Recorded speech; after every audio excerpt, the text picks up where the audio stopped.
Қиян шеттегі қыстақта бір жарлы бос бала өмір сүріпті. Манолис екен оның есімі. Әке шешесі дүниеден көшіп, мұнара атаулыдан ескі скрипка ғана қалдырыпты. Қиян қыстау кездерде Манолис сияқты тамам кедейдің жалғыз жұбанышы сол скрипка болыпты. Кедей сорлының көрген күні белгілі ғой.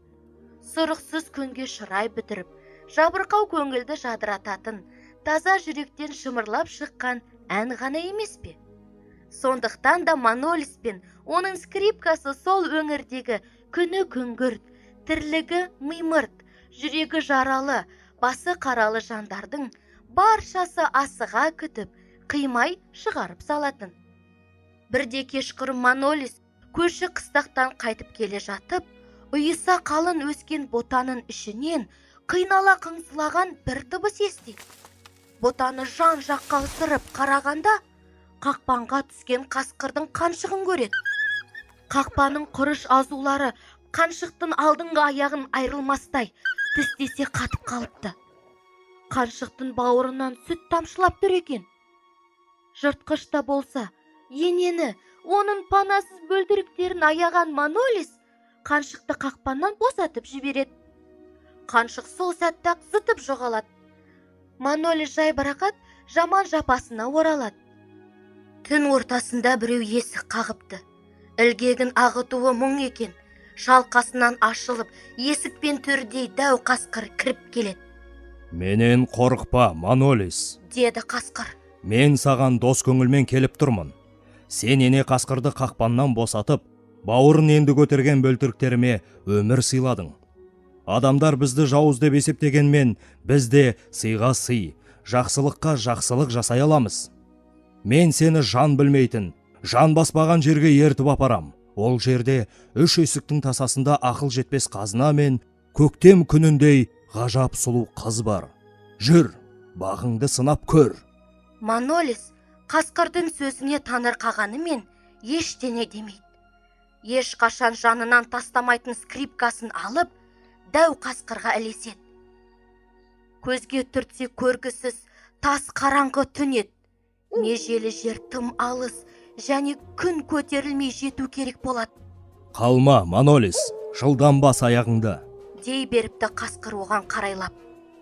Қасқырдың көзі түнекті тіліп, шоқтай жайнайды. Осылайша олар ұзақ жүріпті. Келе жатыр. Манолис сәулеті тіл байлаған сарайды көреді. Сарай зәулім дарақтардың үстінде асқақтай қарап тұр. Мөлдір хрусталь салынған терезелер сәуле себезгілеп, таза күмістен құйылған есігі жарқ-жұрқ етеді. Сарайдың сәні осында еді. Қасқыр апай төсімен күміс есікті ұрып қалғанда, есік сықырсыз ашылып кетеді. Бұлар аумағы ат шаптырым күміс бөлмеге кіріп барады. Бұл бөлменің төбесі де, едені де, қабырғалары да ақ күмістен соғылыпты.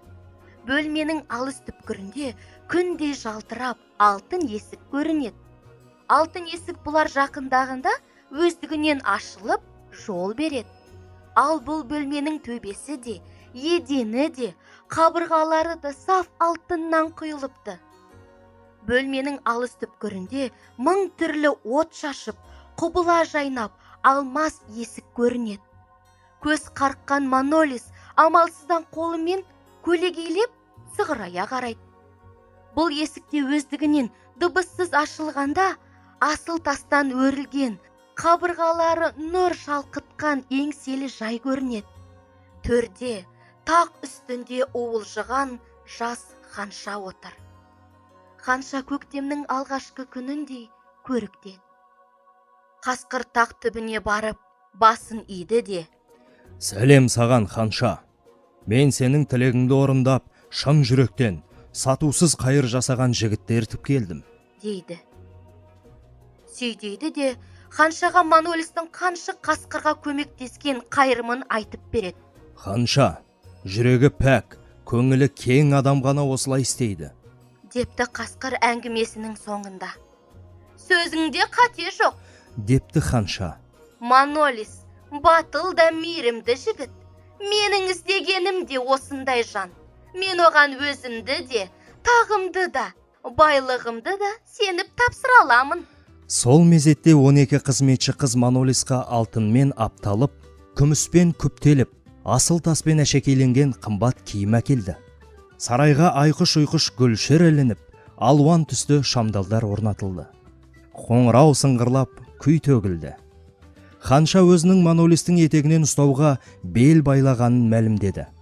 Ал біздің Манолис ше? Ол, сұлу ханшаның көркінен бас айналып, өмірінде бірінші рет скрипкасы жайлы ұмытып кетіпті. Ұмытпайше, ханша дәулетті еді, бақытты еді. Қайғысыз, мұңсыз жанға скрипка тарту кімнің ойына келіпті? Қызметшілер Манолисті киіндіріп, ханшаның алдына алып барғанда, ханша күлімсіреп: Сен ертең таққа отырасың. Сол үшін бүгіннен қалдырмай, осы сарайда сақтаулы қазынаны көріп шыққаның игі, депті. Қолтығынан алып, жол бастапты. Олар бүкіл сарайды, оның барлық жайлары мен бөлмелерін, дәліздері мен бұрылыстарын, құпия қалтарыстары мен сырт көзден таса қуыстарын түгел аралап танысады. Сарайдың салтанаты сонша, Манолис қадам басқан сайын қайран қалады. Ақыры олар биік мұнараның қасына келеді. Ханша айтыпты: бұл мұнарада сен көруге тұрарлық ештеңе жоқ, кірмей-ақ қоялық, депті. Кенет бозбаланың көңілі әлденеге жайсыздана толқып, неге екенін өзі де білмейді. Мұнараға шығуға аңсар ауады. Толқып тұрып: Жоқ, мен қайтсем де осы мұнараға көтерілуге тиіспін, деген сөздің аузынан қалай шыққанын аңдамай қалады. Ханша оның тілегіне ықылассыз құлақ асып, екеуі бұрама баспалдақпен жоғары өрлейді.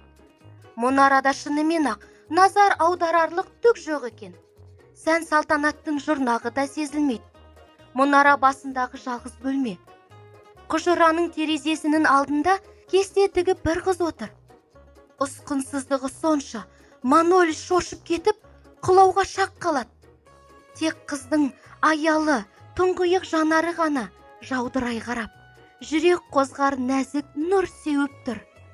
Бұл көздер бір көрген адамның жанында мәңгілік сақталар еді. Бұл кім? Деп сыбдырлай сұрайды Манолис ханшадан. Менің байғыз туысым, дейді ханша. Жаным ашып паналатқан едім. Түрінен қорқып, жұрт көзіне түсуден қашып, осы мұнарадан аттап шықпайды. Тіпті ертең біздің тойымызға да қатыспайды. Әйтпесе қонақтарды үркітуі мүмкін. Сыйқынай сорлының. Ханша Манолисқа сыбырлап жатқан кезде қыз басын көтермей шұқшиып, кестесін шеки береді.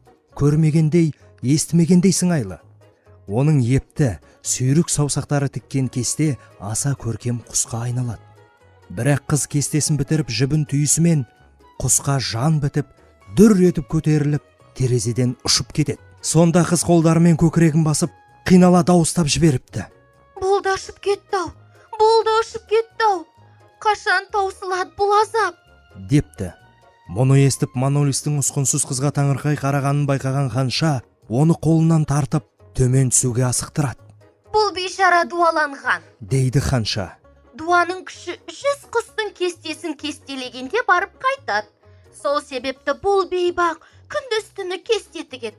Бірақ әр құсты кестелеп бітірісімен жан бітіп ұшып кете береді.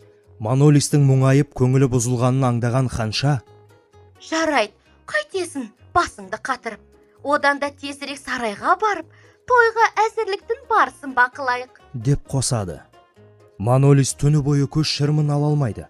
Бақытсыз қыздың тағдыры ойынан шықпай, беймәлім бір мұң маза таптырмайды. Таң елең алаңда ханша мен оның қызметшілері шырт ұйқыда жатқан шақта сыбдырсыз басып сарайдан шығады да мұнараға кіреді. Тар құжыраның есігін ақырын ашқан Манолис босағада сүйенген қалпы тіс жармай қызға ұзақ қарайды. Қыз кестесін тігіп отыр еді. Өзінің беймезгіл келісінен қысылған Манолис: шаршаған жоқсың ба? деп сұрайды. Жоқ, деп жауап қатады қыз. Мен қанша қажет болса, сонша құс кестелуге даярмын. Оған төзімім жетеді.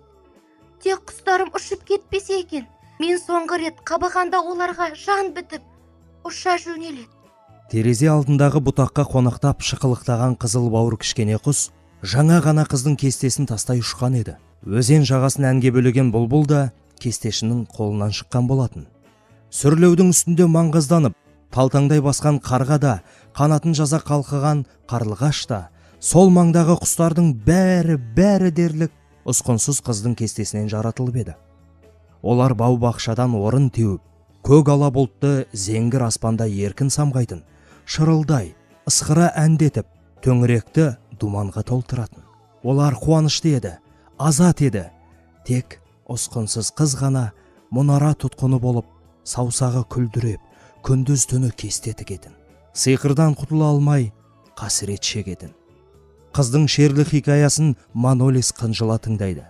Сормаңдай бейшараға қалай көмектесерін білмей, жүрегі сыздайды. Өйткені дуаның алдында дәрменсіз еді. Дегенмен бір шипасы табылар, деп ойлайды. Тіпті сиқырдың дуасын қайтармағанмен, қыздың қайғысын жеңілдетіп, көңілін көтеруге болатын шығар. Осы сәтте есіне скрипкасы түседі. Иә, өзі үнемі жанынан тастамайтын, тек салтанат, дәулеті тасыған сарайға келген соң елеусіз қалдырған скрипкасы. Манолис екі өкпесін ұстап жүгіре кіреді сарайға. Скрипкасын қармай салып, үкідей ұшып мұнараға оралады. Ешқашан бұлай ойнамаған. Ешқашан ескі скрипкасының шанағынан осыған теңдес күй ақтарылмаған. Скрипкадан сорғалай құйылған әуенге Манолис жомарт жанын, шалқар сезімін, батырда нәзік жүрегінің лүпілін сіңіруге тырысады. Бақытсыз қыздың қам көңілін серпілтсем деген ой тәтті күйге айналып толқындайды. Кенет, о керемет! Мұнара сыртындағы құс біткен қалт тынып, скрипка сазына ел тиді. Сәлден соң терезеден ұшып кіріп, ұсқынсыз қыздың кестесіне қонақтай бастайды. Ал Манолис дамылсыз ойнай береді. Скрипка үніне арбалған құстар бірінен соң бірі қайтып келіп, қыз кестесінен бір кездері өздері ұшып кеткен орынды дәл тауып, қанаттарын қомдай қонып жатады. Ал Манолистің күйі бір сәтке де толастамайды.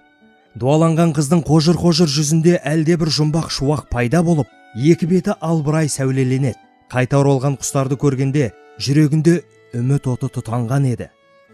Сол уақытта төменнен Ханшаның даусы естіледі. Ол Манолисті шақыра келіпті. Өйткені таң аппақ атқан, той басталар мезгіл жақын болатын. Ханша Манолисті майда дауыспен шақырады. Бозбала күйін тоқтатпайды. Енді Ханшаның дауысына күдік күмән араласып қатқылдау шығады. Бозбала сонда да күйін тоқтатпайды. Абыржыған Ханша жүгіре басып, мұнара түбіне келіп, Манолис! Манолис! деп айғайлайды. Бұл жолы дауысына ызғар бітіп, ашулы естіледі. Ал Манолис үдете күй төгеді. Ол Ханшаның өзін шақырған айғайын естіген еді. Бірақ кестесіне асыға төнген өңінде үміт нұры ойнаған бақытсыз қызды тастап кете алмаған. Құстар болса үсті-үстіне жапырлай ұшып келіп қонақтап жатыр. Қыздың қолы қолына жұқпай алуан түсті жүп өткізілген инесі жылт-жылт етіп, бір өрнектен соң бір өрнекті кестелеуде. Манолистің скрипкасынан тасқындаған күй асқақтай тамылжи түседі. Баспалдақты тарсылдаты жүгірген аяқ дыбысы естіледі. Бұл Ханша. Міне, есіктің алдында жетті. Қас қағымнан соң құжыраға кіріп келмек. Есік сарт ашылып, скрипка сазы талмаусырай кілт үзілді. Ханша скрипканы бозбаланың қолынан долдана жұлып алған екен. Сол уақытта қуанышқа, бақытқа толы айғай естілді. Бұл айғай Манолистің көкірегін жарып шыққан еді. Оның көз алдында ұсқынсыз кестеші сұлулығына сөз жетпейтін, қор қызындай аруға айналған болатын. Ару бойжеткен көркімен көз қарықтыра орнынан тұрып, Ханшаға сәнді көйлек ұсынады. Көйлек 100 құстың бейнесімен безендірілген еді. Ал мына көйлекті, дейді ол Ханшаға. Сенің дуагер әкеңнің әмірімен осы көйлекті тіккеніме қанша жыл болды десеңші. Әйткенімен сенің қара жүрек, қара ниет әкең бір нәрседен қателесіпті. Ол ұсқынсыз кестешіні құтқару үшін биліктен де, байлықтан да, тақтан да, тіпті сенің ажарыңнан да бас тартатын мейірбан бозбала туралы ойламаған екен. Сенің әкең менен ұрлаған тақ пен дәулет аз болғандай, көркімді де тартып алып, саған сыйлады ғой. Кенет Манолис ханшаның бұрынғы сұлулығының ізі де қалмай, аса жиіркенішті, тіпті әуелдегі кестешіден де ұсқынсыз кейіпке түскенін көреді. Өйткені жалған ханшаның бар зұлымдығы бетіне теуіп, көгере қисайған екен, көздері жыланның көзіндей суық жылтырап, кектене шытынаған екен. Бақытты бозбала бұрынғы кестеші ендігі ханшамен қол ұстасып, той дастарханы жаюлы тұрған сарайға беттейді. Ұлы думан той өтеді. Тойдың сәнін кіргізіп, мәнін ашқан күй, таң алагеуімде Манолис тас мұнараның жұпыны құжырасында тұрып тартқан әуен еді. Кестеші ханша мен Манолис бақытты ғұмыр кешеді.